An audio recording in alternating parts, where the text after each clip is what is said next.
우리 앞뒤 좌우에 계신 분들하고 하나님께서 늘 감싸 주시기 바랍니다. 인사할까요? 하나님께서 늘 감싸 주시기 바랍니다.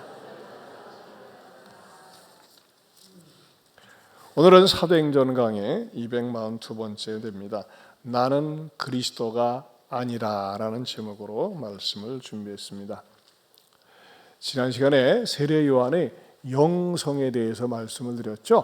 세례 요한은요, 그에게는 하나님 외에는 누구도 두려운 자가, 누구도 무서운 자가 없었습니다. 그는 광야에서 쌓은 영적인 내공을 가지고 사람들의 죄를 날카롭게 지적하고 또 그들이 죄를 뉘우쳤을 때 그것으로 끝나서는 안 되고 세례를 받고 세례받은 교인으로 살라고 가르쳤습니다. 여러분, 교회를 다니면서 믿음이 자라나면 그 단계가 있는데 반드시 학습받고 세례를 받아야 됩니다. 또는 어려서 유아 세례를 받은 분들은 이제 성인되어서 입교를 해야 됩니다. 그래야지만이 정식 그리스도인이 될 수 있고 정식 그리스도인만이 이 성찬에 참여할 수 있는 특권이 주어집니다. 자, 이렇게 세례 요한은요, 하나님의 말씀을 너무너무 강력하게 전했기 때문에 사람들에게 있어서 입에서 입으로 소문이 나면서 그런 마음에 기대감을 가졌습니다. 우리도 요즘 그렇잖아요. 정치에서 누가 유별나고 누가 눈에 띄면은 저 친구 다음에 대선 후보로 나서면 어떨까 이렇게 막 얘기하는 것처럼 이 세례 요한이 워낙 인기가 뛰어나니까 저 친구 혹시 그리스도가 아닐까 그런 생각을 가지게 되었다고 하는 것입니다. 그리스도라는 말은 우리말로 번역하면 구세주, 세이비어, 구주라는 말입니다. 그리스도라는 말은 히브리어는 메시아라는 뜻입니다. 메시아. 우리 메시아라는 말 많이 듣지 않습니까? 메시아가 히브리어로 메시아고 헬라어로는 그리스도입니다. 같은 의미입니다. 그러니까 구주, 구세주 그런 뜻입니다. 그런데 사람들이 이 메시아가 아닐까, 그리스도가 아닐까라고 하는 생각을 가지고 있을 때 세례 요한은 이런 지하에 나는 그리스도가 아니라고 그의 입장을 표명한다고 하는 것입니다. 그러면은 이 요한이 나는 그리스도가 아니라고 했을 때 그의 고백을 통해서 선언을 통해서 우리에게 주는 메시지가 무엇일까요? 첫째, 요한은 자기 분수를 알았다고 하는 것입니다. 여러분, 사람들이 어느 때 행복합니까? 자기 분수를 알아야 됩니다. 그래서 네 분수를 알라 그러지 않습니까? 그래서 국어 선생님은 네 주제 파악을 알아라. 미술 선생님은 뭐라고 합니까? 네 꼬라지를 알아라. 이 분수를 아는 게 행복합니다. 사람들이 말이죠, 막 자기에게 시선이 쏠리는데 내게 무슨 재능이 있는 것 같아요, 능력이 있는 것 같아요. 그런 말이죠, 어떻게든지 사람들한테 얘기하고 요즘 시대에 더 그러지 않습니까? 홍보하고 광고하면서 자기들 유달리 알아줬으면 하고 자기를 띄우는 세상입니다. 이것은 예나 지금이나 마찬가지인 것 같아요. 헤롯의 인기가 어느 정도였냐면요, 이 헤롯의 가르침은 당시에 가장 포악하고 또 사악하고 잔인한 왕이었던 헤롯 왕의 마음을 두렵게 만들 정도였습니다. 으시시하게. 왜 그러냐? 헤롯 왕은 말이죠, 자기의 남동생의 아내를 강탈해가지고서 아내로 삼았어요. 얼마나 못된 놈입니까? 사람들은 말이죠, 이분 있지만은 왕이 어떻게 남동생 아내를 뺏어가지고 아내로 삼지 하면서 수군수군 냈지만 누구도 말 한마디 뻥끗 못했어요. 그러나 세례 요한은 따끔하게 왕이 그렇게 살 수 있습니까? 왕이 지도자인데 어떻게 동생의 아내를 빼어서 왕비로 삼을 수 있습니까? 그러나 헤로드는 꼼짝을 못했어요. 그러나 막 마음속에 이를 부득부득 가는 사람이 있었어요. 마누라. 이 헤롯이야 아주 못된 여자거든요. 근데 못된 여자인데도 불구하고 헤롯은 말이죠, 그렇게 자기 아내가 말이죠 충동질해가지고 요한을 없애려고 했지만 헤롯은 그러질 못했어요. 왜 그러느냐? 마가복음 6장 20절에 이렇게 말씀하고 있습니다. 같이 볼까요? 헤롯이 요한을 의롭고 거룩한 사람으로 알고 두려워하여 보호하며 또 그의 말을 들을 때에 크게 번민을 하면서도 달갑게 들음이러라.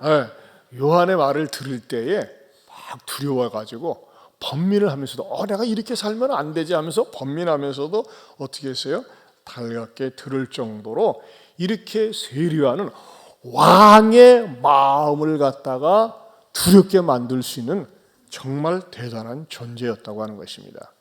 그리고 실제로는 구세주로 오신 예수님마저도 세례요한을 찾아와서 나 세례를 줘 하면서 예수님이 물속에 들어가서 무릎 꿇고 세례를 받았어요. 그랬더니 세례요한이 기가 차가지고 아니 예수님, 내가 당신에게 세례를 받아야 되는데 왜 나한테 세례를 받으려고 하십니까? 절대 나는 줄 수 없습니다 했을 때 그냥 세례를 줘. 이것은 하나님의 모든 의를 이루는 과정이야 하면서 그렇게 요구를 했고 예수님도 이렇게 세례를 받았다고 하는 것입니다.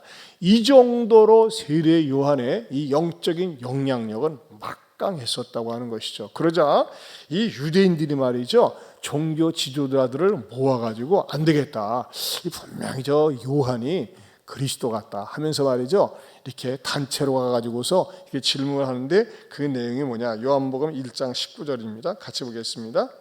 유대인들이 예루살렘에서 제사장들과 레인들을 요한에게 보내어 내가 누구냐 물을 때 요한의 증언이 이러하니라. 요한이 드러내어 말하고 숨기지 아니하니 드러내어 하는 말이 나는 그리스도가 아니라 한데. 네, 제사장들, 레위인들, 종교 지도자들을 보내가지고 네가 누구야? Who are you? 좀 얘기해라. 이렇게 얘기하는데 뭐라고 했어요? 나는 그리스도가 아니다라고 이렇게 단언해서 얘기한다고 하는 것입니다. 그에게 있어서는 말이죠, 헤롯 왕마저도 두려워하고 무서워하는 존재고 모든 사람들이 어려워했는데도 불구하고 자기는 결코 그리스도가 아님을 그리스도라고 불려질 수 있는 유혹을 과감하게 거절한다고 하는 것이죠. 왜 그렇죠? 자기 분수를 아는 거예요. 한마디로 얘기해서 이 요한은 그리스도라고 불려지고 싶은 선악과를 따먹지 않았다고 하는 것입니다. 그는 자기 자신을 알았습니다. 그러면서 이 요한은 예수 그리스도와 자기와의 관계 설정을 이렇게 고백하고 있습니다. 어떻게 하고 있느냐?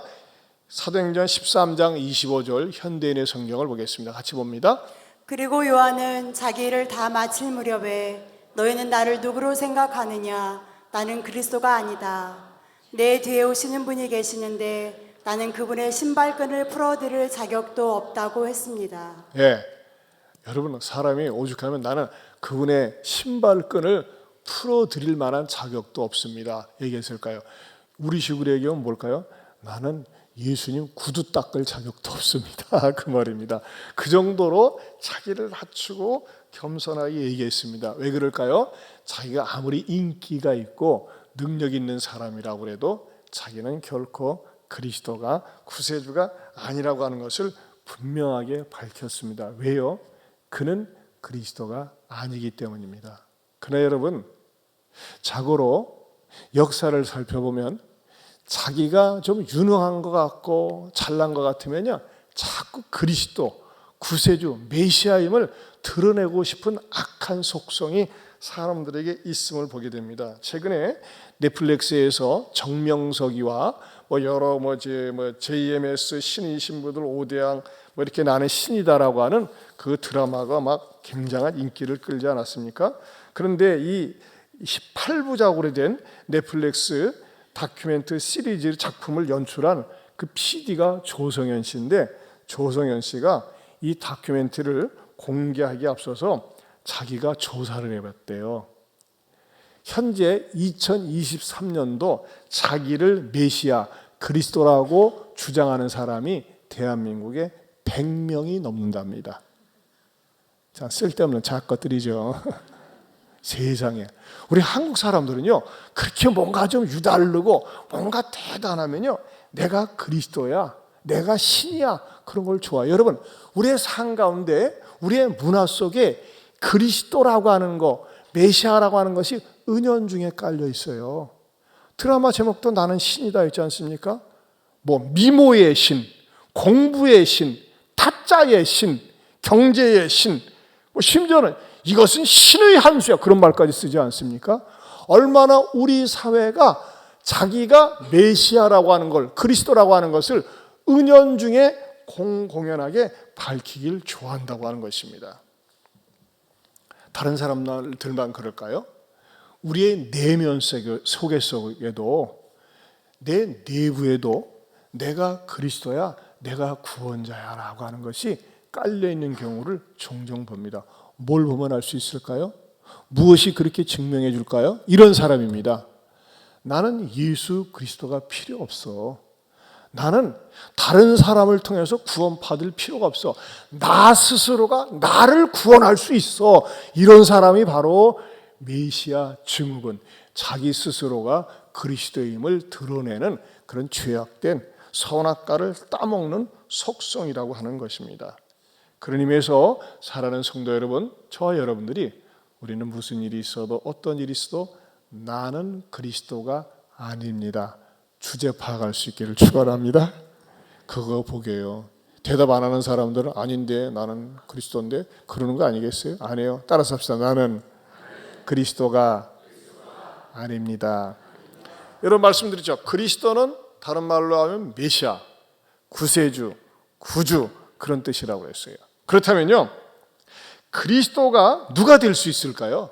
메시아가 누가 구원자가 될 수 있을까요? 그것은요, 두 번째로 세상 죄를 지고 갈 수 있어야 합니다.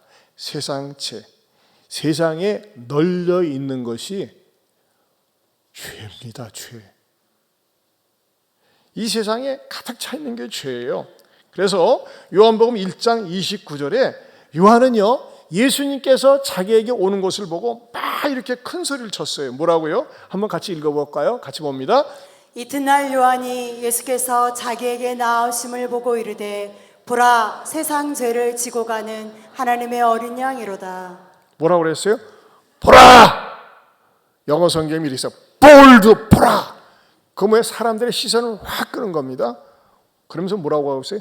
세상 죄를 지고 가는 하나님의 어린 양이라고 그랬습니다.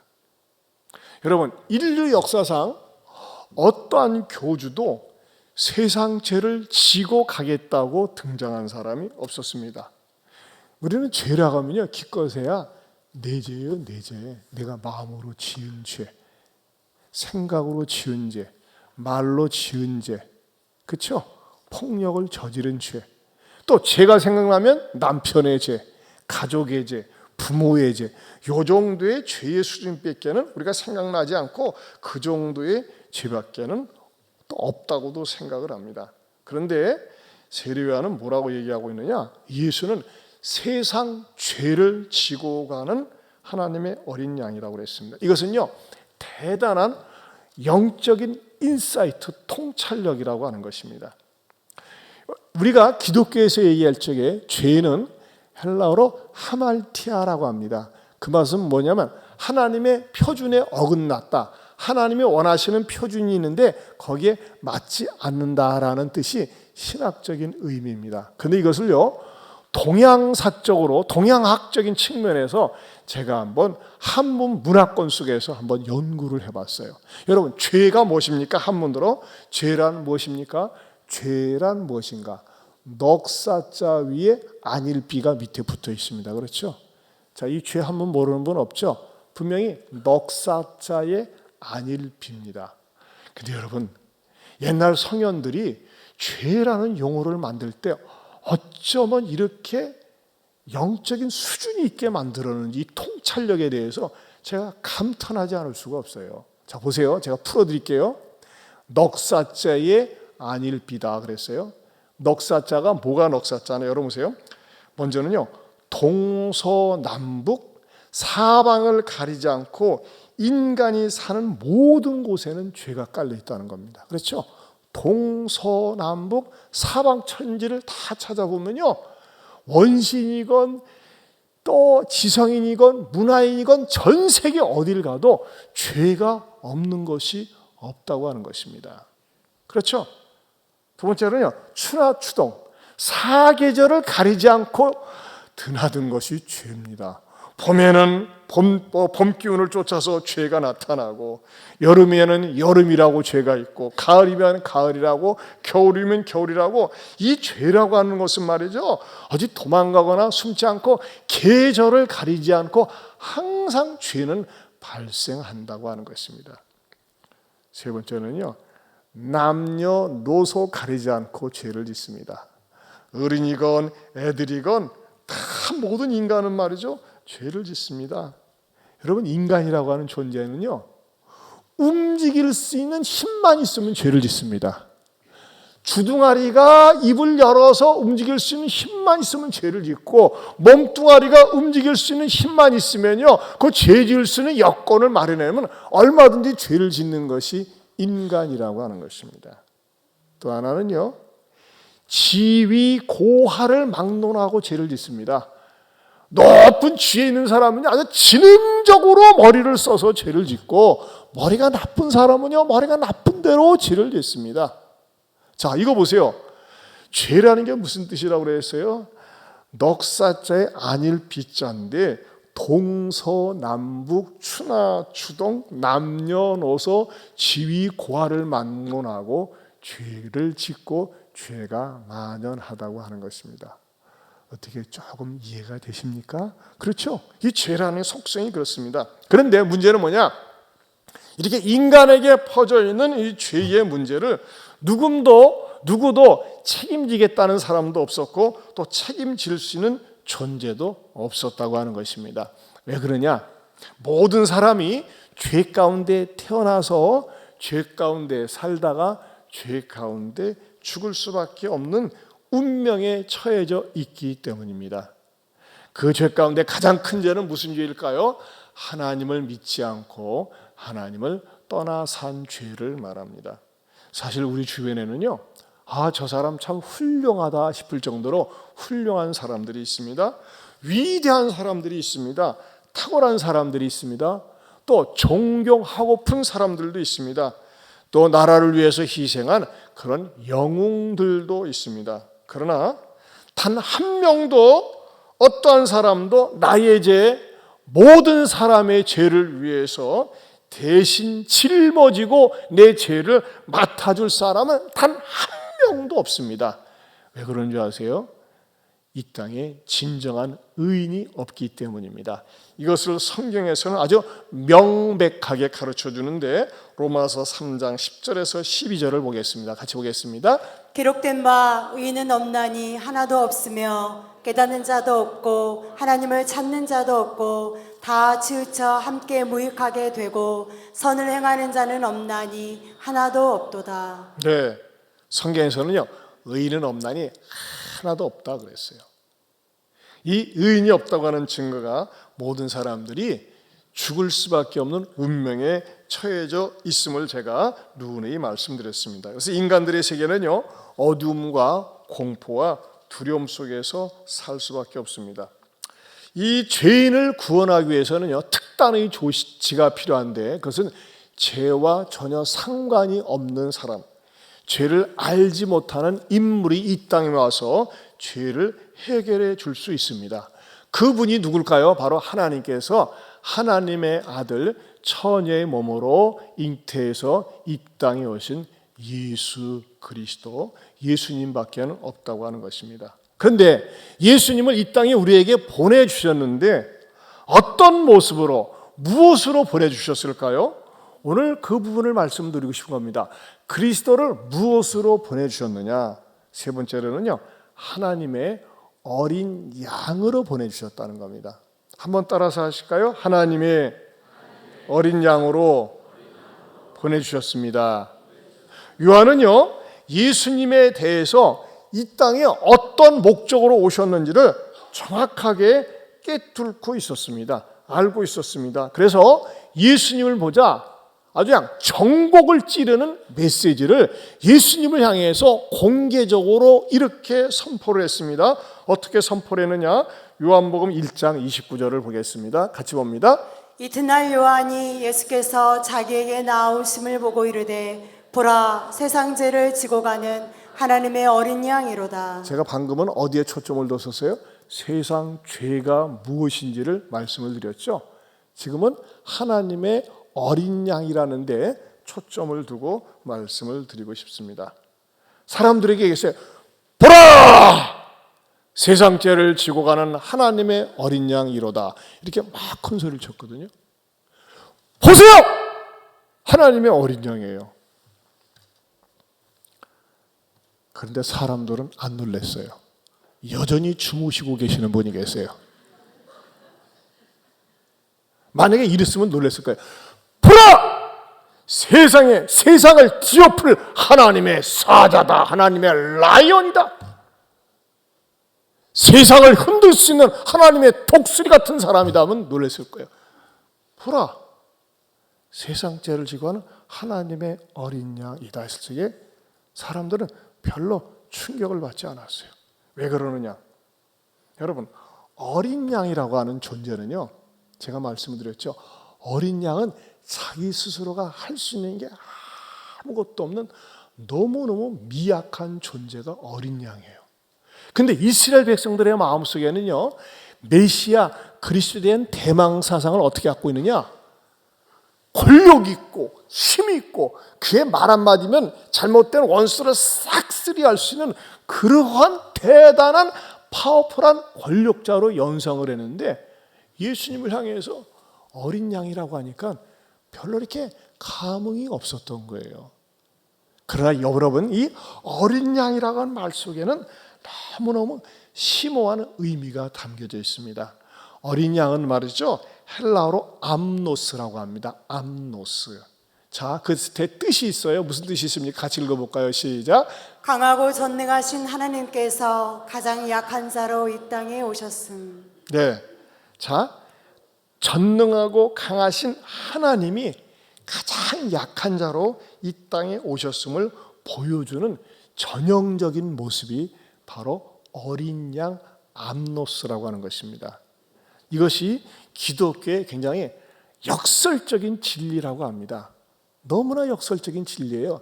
가장 연약한 양의 모습으로 오셔가지고 이 양이 말이죠, 인류를 구원할 수 있는 하나님의 아들 예수님이 된다고 하는 거, 사람들은 이것을 받아들일 수가 없었고 받아들이지 않았습니다. 지금도 역시 받아들이지 않는 사람들이 너무나 많이 있습니다. 하지만 이것을 성경적으로 잘 풀어서 이해를 하게 되면요, 이런 깊은 뜻이 있었구나 하면서 우리의 마음에 참 감동을 가져다 준다고 하는 것입니다. 그렇다면요, 어린 양 속에 담겨져 있는 두 가지 의미가 있습니다. 어린 양, 우리는 어린 양을 많이 찬양합니다. 어린 양 예수 하면서 어린 양에 대해서 많이 노래를 하는데, 이 어린 양 의미가 뭘까요? 이 어린 양에 대해서 악용하는 이단이 소위 안상홍이라고 하는 하나님의 교회, 유월절을 많이 얘기하고, 그러니까 이런 사람들은 성경 전체 속에서 말씀하는 것이 아니라 부분을 떼어가지고 그것만을 강조하기 때문에 이단이 되는 것입니다. 자, 그렇다면 어린 양의 의미 두 가지는 뭐냐? 첫째는요, 어린 양의 피를 믿는 자마다 산다고 하는 의미가 어린 양을 믿는다라는 말 속에 담겨져 있습니다. 자, 구약의 내용을 아는 분들, 또 모르는 분들을 위해서도 다시 설명을 드리면요, 이스라엘 백성들이 약 440년 동안 애굽에서 노예 생활을 했습니다. 그리고 이 이스라엘 백성들을 풀어주라고 하나님께서 모세를 통해서 말씀하셨는데 계속 버티고 거절을 하니까 10가지 재앙을 애굽에 내립니다. 그래도 듣지 않으니까 맨 마지막 재앙이 뭡니까? 10번째 재앙이 모든 이스라엘 백성들에게 이 얘기를 합니다. 니네들이 말이야, 내가 한 날을 정해가지고서 애굽에 있는 모든 장자, 즉 종으로부터 임금 집안에까지, 심지어 동물의 개나 고양이나 말이나 모든 장자, 심지어는 감옥에 있는 것들까지도 장자는 전부 다 칠 거야. 한 날에 칠 거야. 근데 이러한 자는 살아나 문지방에다가 어린 양을 잡아가지고 그 피를 바르는 사람들은 죽음의 천사가 그 피를 보고서 패스오버 한다는 게 유월절이라는 뜻이거든요. 통과할 거야 하면서 어린 양의 피를 잡아서 문지방에 바르도록 지시를 합니다. 그리고 그 말을 믿는 사람들, 하나님이 명령을 하셨는데 어린 양의 피를 문지방에 발로 그러면 산다고? 어떤 사람은 그런다고 무슨 죽음이 오고 살아, 말 같지도 않아. 이론적으로도 과학적으로도 맞지도 않아. 그런 사람들은요, 죄다 죽었어요. 그러나 하나님이 말씀하셨으니까 어린 양의 피를 그냥 발로 써요. 그리고 바로 발랐을 때 그 집안에 사는 사람들 가운데 똑똑한 사람, 잘난 사람, 못난 사람, 병든 사람, 죄 있는 사람, 온갖 종류의 사람들이 있을 거예요. 그러나 그 사람들이 질이 어떠냐는 물어보지 않았고 어린 양의 피를 믿고 바른 사람은 모든 사람들이 한결같이 한 명도 빠짐없이 살아났다고 하는 것입니다. 이것은 지금도 마찬가지입니다. 지금도 당신이 지금까지 어떻게 살아왔느냐, 무엇을 했느냐, 돈이 많냐, 가난하냐, 배웠냐, 못 배웠냐, 그걸 따지지 않고 하나님, 나는 아무것도 한 것이 없고 내세울 거 없지만 예수님의 피가 내 죄를 위해서 십자가에 죽으셨습니다. 그 피를 내가 마음에 믿으면, 내 마음에 받으면 그 사람에게 하나님께서 구원을 선물로 주신다고 하는 것입니다. 이것이 어린 양의 피의 첫 번째 진리가 됩니다. 그것을 상징적으로 보여주는 사건이 유월절 사건이라고 하는 것이죠. 두 번째로는요, 어린 양에게 모든 죄를 덮어 씌운다고 하는 것입니다.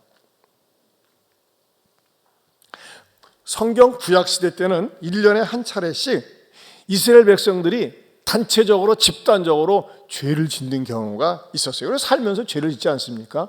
그런 속죄 의식을 행하는데 그게 소위 대속죄일이라고 합니다. 그때 대제사장이 2마리 염소 가운데 염소 하나를 제비 뽑아가지고 자 보세요, 이 염소에게 우리가 안수합니다. 우리 모든 죄가 이 염소에게 전가되는 겁니다 하면서 그 의식을 치른 다음에 사람들이 지켜보는 가운데서 그 염소를 아무도 살지 않는 광야, 지난 시간에 광야 보여드렸죠. 광야로 이렇게 내보냅니다. 모든 백성들이 지켜봅니다. 어느 순간까지요, 한 점으로 아무것도 보이지 않을 때까지. 그럼 그 염소는요, 광야 속으로 던져진 다음에 마침내 사나운 들짐승에게 찢겨지거나 무참하게 죽임을 당하거나 낭떠러지에 떨어집니다. 그것을 보는 순간 하나님께서 이스라엘 백성들이 지은 죄를 용서해 주셨다가는 그 의식이 바로 대속죄이라고 하는 것인데, 이것이 바로 어린 양 예수님의 죽음의 사건을 예표한다고 하는 것입니다. 즉 예수님은요, 죄를 지은 적도 없고 죄를 알지 못하지만 우리 모든 인간의 죄를 뒤집어 쓰시고 채찍에 맞고 고문을 당하고 십자가를 지시고 저 골고다 언덕 끝까지 올라가셔서 마침내 십자가에서 무참하게 비참하게 죽으시게 되었다고 하는 것입니다. 누구를 위해서? 나의 죄를 위해서, 우리의 죄를 위해서, 우리 모든 사람의 죄를 위해서 십자가에 죽으셨습니다. 뭐 했다고요? 내 죄를 덮어 쓰시고. 여러분, 사람이요, 오해를 받는다고 하는 거. 나는 죄를 지은 적이 없는데 저 사람의 죄가 내가 지은 것처럼 오해받는다는 거, 살고 싶지 않습니다. 얼마나 억울합니까? 그러나 예수님은요, 지금까지 살아왔던 모든 인간들의 죄, 아니 앞으로 살 모든 인간들의 죄를 예수님 혼자서 짊어지고 십자가를 지시고 완전히 빨가 벗겨져서 머리에 가시면류관을 쓰시고 양손과 양발에 대못에 박히시고 창에 찔리시면서 물과 피를 아낌없이 쏟으시고 죽으셨다고 하는 것입니다. 무엇을 위해요? 나의 죄를 덮기 위해서, 우리의 죄를 덮기 위해서. 그리고 이것을 받아들이는 사람들에게, 믿는 사람들에게 영생이 주어지고 어둠으로부터 빛으로 이르게 되고 얽매임으로부터 자유가 주어지고 영생이 선물로 주어지고 지옥으로부터 천국에 가는 길을 열어주셨다고 하는 것입니다. 이 사실을, 이 진실을 받아들일 수 있겠습니까? 아멘하고 받아들이는 사람에게는요, 그 예수님의 놀라우신 구원의 역사가 그 사람에게 임한다고 하는 것입니다. 이 은혜가 여러분에게 임할 수 있기를 축원합니다. 그래서 그 예수님을요 어린 양으로 비유하면서 베드로전서 1장 18절에서 19절에는 이렇게 표현하고 있습니다. 같이 보겠습니다. 너희가 알거니와 너희 조상의 유전한 망령된 행실에서 구속된 것은 은이나 금같이 없어질 것으로 한 것이 아니요 오직 흠없고 점없는 어린 양 같은 그리스도의 보배로운 피로 한 것이니라. 여기 보세요. 예수님에 대해서 뭐라고 표현하고 있어요? 오직 흠없고 점없는 어린 양 같은 그리스도의 보배로운 피로 한 것이라 그랬어요. 무엇을요? 너희가 알거니와 너희 조상의 유전한 망령된 행실에서 구속된 것은 금같이 없어질 것으로 한 것이요. 이 앞부분을 설명하려면 긴데 무슨 말이냐?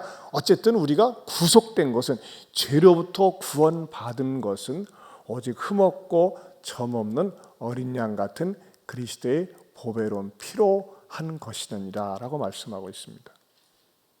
저는요 저 자신을 이렇게 되돌아볼 때 예수님께서 나를 위해서 십자가에 죽으시고 부활하셨다고 하는 사실에 대한 믿음을 제가 갖지 못했더라면 저는 아마 진작도 말씀을 이대로 이 나이까지 살지 못했을 거예요. 진작 저도 극단적인 선택하고 죽었습니다. 저는 인생을 살면서 왜 이렇게 인생이 허무한지, 왜 인생의 주변에는 어려움과 힘든 일이 많이 있는지, 즐겁고 행복한 것보다는 어둡고 답답하고 괴롭고 앞길을 모르는 앞일을 모르는 일들이 너무나 많이 있었어요. 그런데 이 예수님이 나의 죄를 위해서 십자가에 죽으시고 부활하신 주님이 지금도 나를 붙잡아 주시고 내가 유혹에 빠질 때 유혹에 빠지지 않게 해주시고 죄를 지었을 때 내 죄를 용서해 주시고 늘 함께 해주신다는 사실을 생각할 때 얼마나 고맙고 감사한지 모릅니다.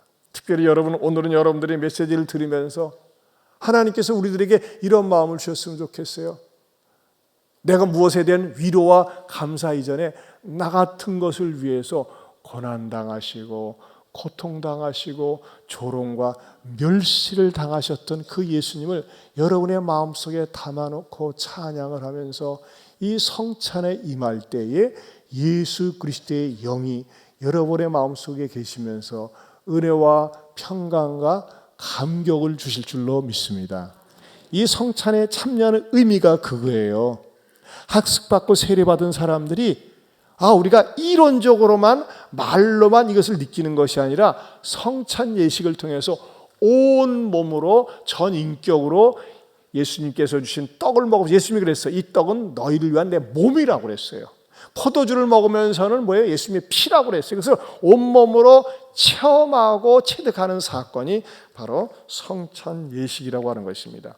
자, 제가 사도 요한이 나는 그리스도가 아니라라고 얘기하면서 보라 세상 죄를 지고 가는 하나님의 어린 양이라고 지적하면서 그 어린 양에 대해서 어린 양을 믿는 자마다 구원을 얻고 어린 양이 내 죄를 담당하기 위해서 나를 위해서 죄를 덮어 씌움을 받으셨다고 말씀드렸는데 이 어린 양에 대한 찬양이 있어요.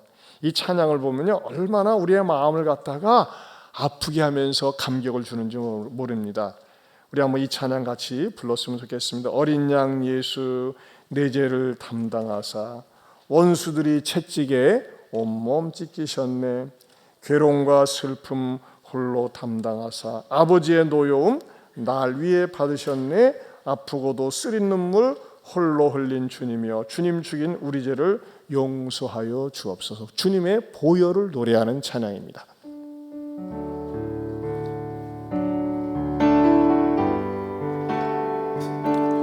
어린 양 예수 내 죄를 담당하사 원수들의 채찍에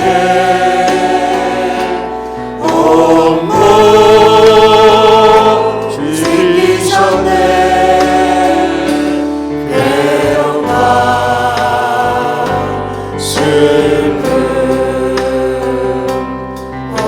홀로 담당하사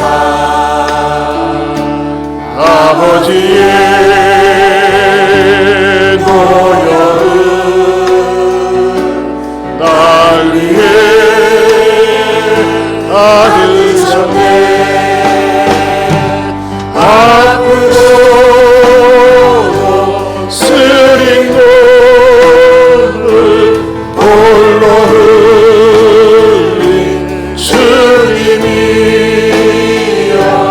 주님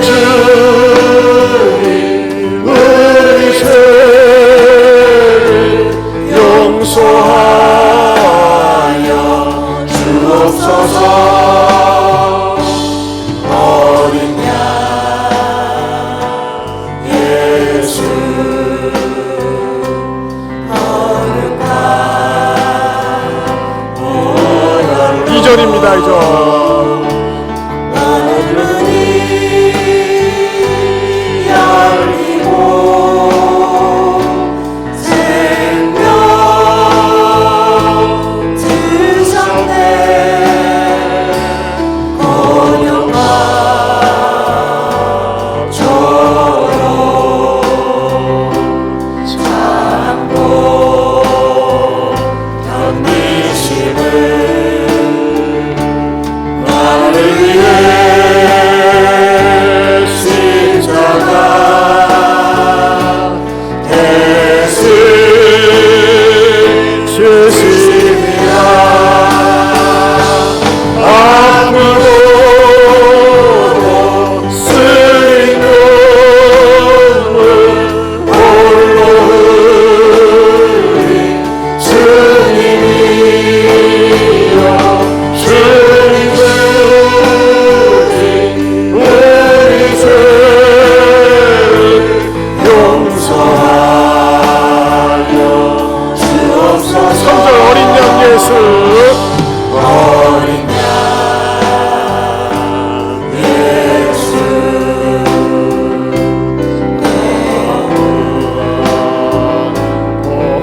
혈로 하늘문이 열리고 하늘문이 열리고 새 생명 주셨네. 괴로움과 슬픔 괴로움과 슬픔 영원한 평화되고 평화되고 나의 죄를 씻기니 영원한 기쁨이라. 영원한 기쁨이라. 아프고도 쓰린 눈물 홀로 흘린 주님이여 주님 우리 죄를 용서하여 주옵소서. 이제 성찬에 임하겠습니다. 우리 하나님 말씀 고린도전서 11장 23절에서 29절 보겠습니다. 우리 3층에 앉으신 분들도 성찬에 참여하기 원하시면 2층으로 내려와 주시면 감사하겠습니다. 3층까지 올라가는데 시간적으로 이렇게 쉽지 않아서 그렇습니다. 2층으로 내려와 주시기 바랍니다. 고린도전서 11장 23절에서 29절 말씀 제가 봉독하겠습니다. 23절에서 29절 내가 너에게 전한 것은 주께 받은 것이니 곧 주 예수께서 잡시던 밤에 떡을 가지사 축사하시고 떼어 이르시되 이것은 너희를 위하는 내 몸이니 이것을 행하여 나를 기념하라 하시고 식후에 또한 그와 같이 잔을 가지시고 이르시되 이 잔은 내 피로 세운 새 언약이니 이것을 향하여 마실 때마다 나를 기념하라 하셨으니 너희가 이 떡을 먹으며 이 잔을 마실 때마다 주의 죽으심을 그가 오실 때까지 전하는 것이니라. 그러므로 누구든지 주의 떡이나 잔을 합당하지 않게 먹고 마시는 자는 주의 몸과 피에 대하여 죄를 짓는 것이니라. 사람이 자기를 살피고 그 후에야 이 떡을 먹고 이 잔을 마실지니 주의 몸을 분별하지 못하고 먹고 마시는 자는 자기의 죄를 먹고 마시는 것이니라. 그러므로 너희 중에 약한 자와 병든 자가 많고 잠자는 자도 적지 아니하니. 여러분, 이 기독교에 있어서 가장 경건하고 엄숙한 예식은 성찬식입니다. 어떤 사람은요, 성찬을 장난으로 임하다가 병들어 죽은 사람도 있습니다. 왜? 예수님의 살을 먹고 피를 마시는 그러한 거룩한 의식인데 이것을 장난으로 임해서는 안 돼. 그래서 이 성찬식은 절대 아이들에게 주는 것 아닙니다. 아이들에게 주는 것 아니고 누가 임할 수 있는 자격이 있습니까? 학습과 세례를 받은 분들 또는 어려서 유아 세례를 받고 입교하신 분들이 이 성찬 예식에 참여할 수 있습니다. 그러나 여러분 가운데 나는 제가 지난 한 주간을 돌아볼 때 하나님 앞에 너무나 부끄럽고 죄송하고 양심의 가책이 됩니다. 이런 분들은 차라리 성찬에 참여하지 않는 것이 좋습니다. 여러분, 이 성찬 예식은 우리 주님이 직접 제정하셨습니다. 왜? 주님이 당하신 고난을 기억하라는 것입니다. 잊지 말라는 것입니다. 내 죄 때문에, 나의 허물 때문에 우리 주님이 온갖 조롱, 멸시, 천대, 모욕당한 것을 기억하라고 하는 것이죠. 그러면서 나는 그냥 구원받은 것이 아니라 주님이 피를 흘리심으로 구원을 받았고 그 피를 믿음으로 말미암아 내가 하나님의 자녀가 되었음을 공개적으로 인정하고 알리는 시간입니다.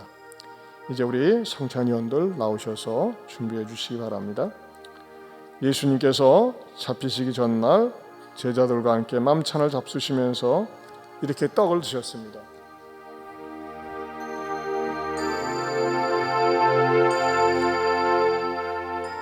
떡을 드시고 이것을 받아 먹으라. 이것은 너희를 위하는 내 몸이라고 말씀하셨습니다. 같이 기도하겠습니다. 하나님 아버지, 어린 양 되시는 우리 예수님께서 나의 죄, 우리 집안의 죄, 우리 모든 인류의 죄를 위해서 대신 짊어지시고 모욕을 당하고 멸시를 당하시면서 십자가에 무참히 죽임을 당하셨습니다. 주님이 이 귀한 예식에 참여하면서 우리 주님 나 때문에 고난당하셨음을 받아들이며 내 마음속에 감격이 있고 감사가 있고 믿음이 있게 하여 주옵소서. 예수님 이름으로 기도합니다. 아멘.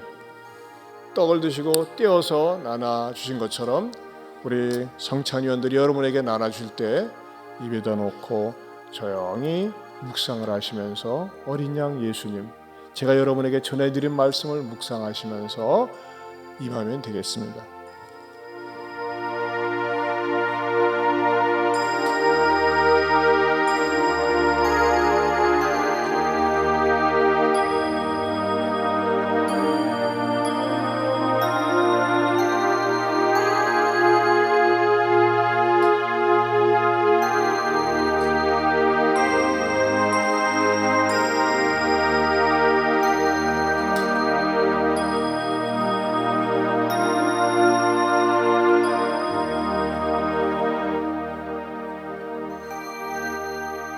우리를 위해서 우리 주님은 살을 찢어주셨습니다. 우리는 이 은혜에 젖어 살아야 될 것입니다. 주님은 말씀하셨습니다. 진실로 진실로 너에게 이르노니 믿는 자는 영생을 가졌나니 내가 곧 생명의 떡이니라. 너희 조상들은 광야에서 만나를 먹었어도 죽었거니와 이는 하늘에서 내려오는 떡이니 사람으로 하여금 먹고 죽지 아니하게 하는 것이니라. 나는 하늘에서 내려온 살아있는 떡이니 사람이 이 떡을 먹으면 영생하리라. 내가 줄 떡은 그 세상의 생명을 위한 내 살이니라 하시니라. 우리는 다 양 같아서 그릇 행하여 각기 제 길로 갔거늘 여호와께서는 우리 무리의 죄악을 그에게 담당시키셨도다. 그가 곤욕을 당하며 괴로울 때에도 그의 입을 열지 아니하였으며 마치 도수장으로 끌려가는 어린 양과 털 깎는 자 앞에서 잠잠한 양같이 그의 입을 열지 아니하였도다. 그는 곤욕과 신문을 당하고 끌려갔으나 그 세대 중에 누가 생각하기를 그가 살아있는 자들이 이 땅에서 끊어짐은 마땅히 형벌받을 내 백성의 허물 때문이라 하였으리요. 그는 강포를 행하지 아니하였고 그의 입에 거짓이 없었으나 그의 무덤이 악인들과 함께 있었으며 그가 죽은 후에 부자와 함께 있었도다. 주님 앞에 성찬받기 위하여 우리 죄인들이 나아갑니다. 주님의 피공로 믿고 떨며 나옵니다. 내 죄를 용서하여 주옵소서. 죗길로 나가 방황했지만 주님 앞에 감히 돌아옵니다. 자녀들 자격 내게 없어도 주 나를 용납하여 주옵소서. 온유한 주의 음성 듣고서 죄인은 와서 시 먹겠습니다.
우리 주님께서는 떡을 나누신 다음에 이 포도주 잔을 드시고 이 잔을 받아 마시라. 이것은 죄의 사함을 얻게 하려고 하는 많은 사람을 위하여 흘리는 바 나의 피, 언약의 피라고 말씀하셨습니다. 여러분들에게 이 포도주 잔을 분잔할 때에 여러분들이 두 손으로 이 잔을 받아들고 눈을 감고 우리 주님 나를 위해서 피 흘리신 것을 묵상하시기 바랍니다. 먼저 마시지 말고 다 같이 나눠 드린 다음에 같이 기도하고 마시겠습니다.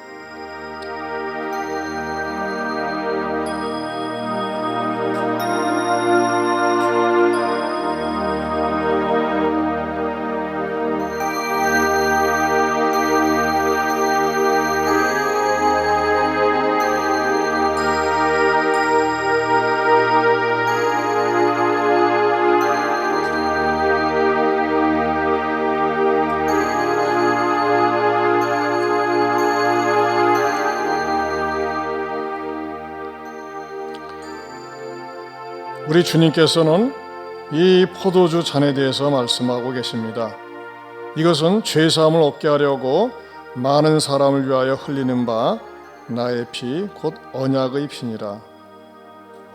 우리 주님은 말씀하십니다. 내 살을 먹고 내 피를 마시는 자는 내 안에 거하고 나도 그의 안에 거하나니 살아계신 아버지께서 나를 보내심에 내가 아버지로 말미암아 사는 것 같이 나를 먹는 그 사람도 나로 말미암아 살리라. 예수님은 말씀하십니다.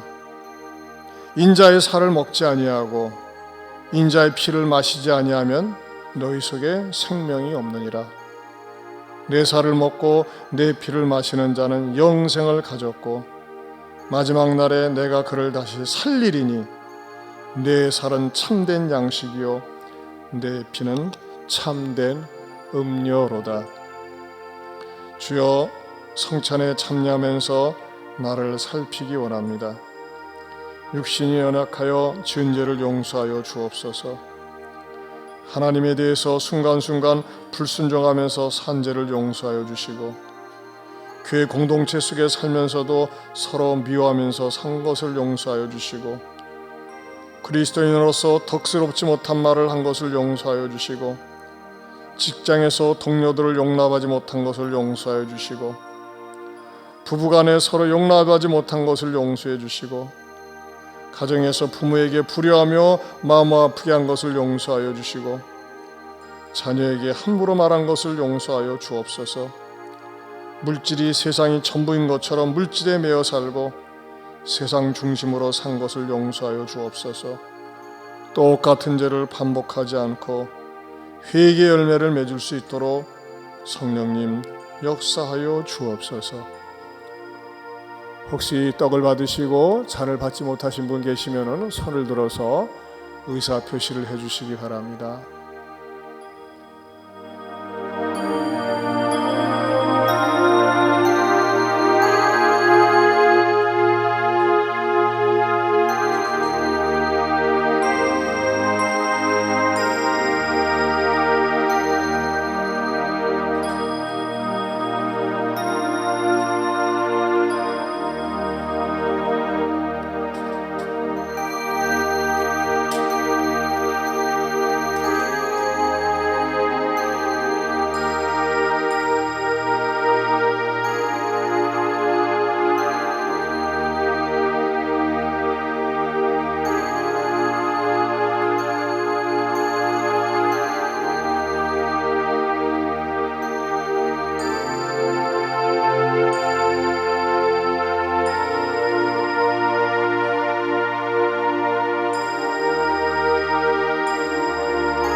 기도하겠습니다. 하나님 아버지, 나 같은 놈, 나 같은 인간, 주님이 외면하시고 내버려 두셔도, 모른 채 하셔도 결코 하나님의 영광에 하등 지장이 없는데, 나로 하여금 선택하여 주시고 복음 듣게 해주시고, 예수님이 나의 죄를 위해서 고난당하시고 찢기시고 죽으심을 믿게 하여 주시고 들려주심을 감사합니다.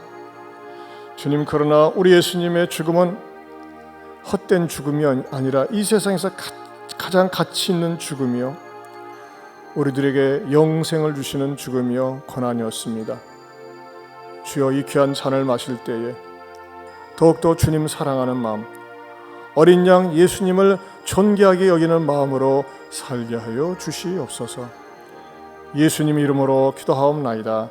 아멘. 다 같이 마시겠습니다.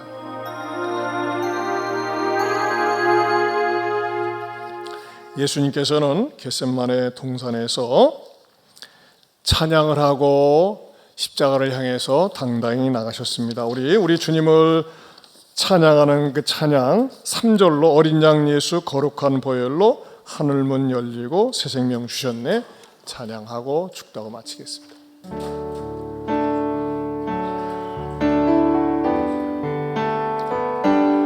어린 양 예수 거룩 보혈로 하늘문이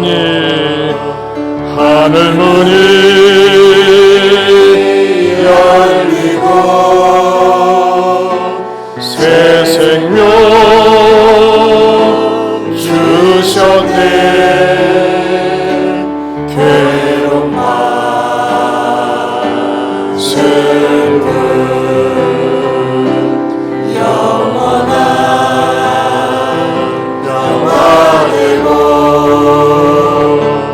나의 죄를 씻기니 영원한 기쁨이야. 아프고 쓰린 눈물 홀로 흘린 주님이여, 주님 우리 죄를 용서하여 주옵소서. 이제는 우리 주 예수 그리스도의 은혜와 하나님 아버지의 변함이 없는 사랑과 성령님의 감화 감동 교통하심의 은혜가 나를 위해서 고난당하신 어린 양 예수님을 사랑하며 자랑하며 살겠노라고 다짐하는 모든 성도들 위해 영원토록 함께 있을지어다. 아멘.